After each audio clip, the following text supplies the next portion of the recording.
Question 9. The diagram below shows a parcel of mass m kilograms sliding down a rough slope inclined at an angle alpha to the horizontal. So it's moving that way and its slope is rough, so there'll be a friction force opposing the motion. The coefficient of friction is 1/12. In addition to friction, the parcel experiences a variable resistive force of mv newtons. So we have another backwards force opposing the motion. Okay, so there isn't a forward force pulling it down, obviously, but its component of its weight is going to pull it down the slope. Okay, there is also one other force I need to label, which is the normal reaction, which is perpendicular to the surface. Okay, show that the motion of the parcel satisfies the differential equation 5 dv by dt equals g minus 5v. Okay, this is a really mean question because they're basically expecting you to deal with a coefficient of friction and F equals ma and a slope and a differential equation. Okay, so let's see how it's going to work. I'm going to work out the friction force first. So remember that you can label angle alpha here to the horizontal. I can also label it here, there, as the angle between the vertical and that perpendicular direction. Its motion is along the line of the slope, so perpendicularly the forces balance. So we can write down that R, pointing away from the slope, is equal to mg cos alpha. Okay, you're crushing the angle when you bring it to the dotted direction. We also know that once an object is moving, friction is equal to mu times R. So friction is equal to 1/12 of mg cos alpha. Okay, now we were told sine alpha was 7/25. We can use our calculator, or we can use a little triangle, if you know that method, to work out cos alpha, and that will come out as 24/25.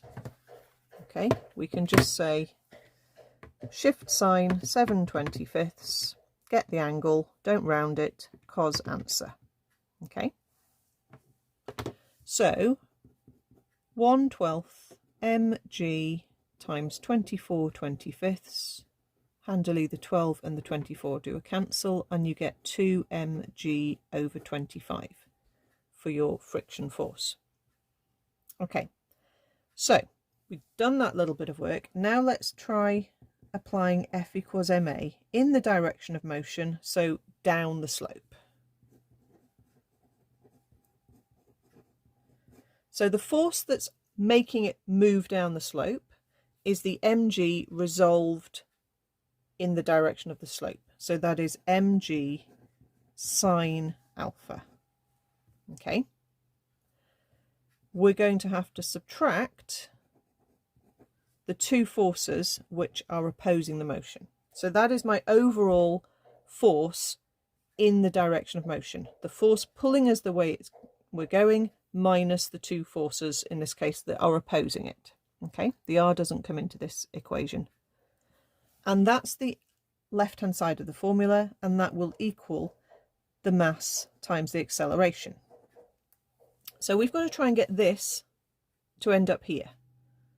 Okay, so first of all, we can put sine alpha in as 7/25.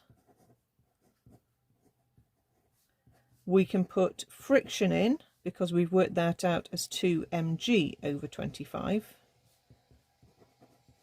And actually, we've now got m in every single term, so we can divide through by m.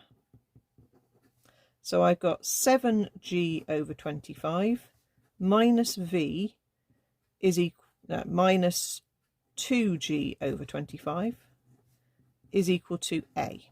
Okay, so I've just got rid of the m there. I can join those two together, and that's going to give me 5g over 25. Obviously that will cancel down to 1/5. It's looking better. The last thing to notice is that we can replace acceleration by dv by dt, the rate of change of velocity over time. That's what acceleration means. So we've got 1/5 g minus b equals dv by dt. And if we times through by 5, we're going to get g minus 5v is 5 lots of dv by dt. And we've done it.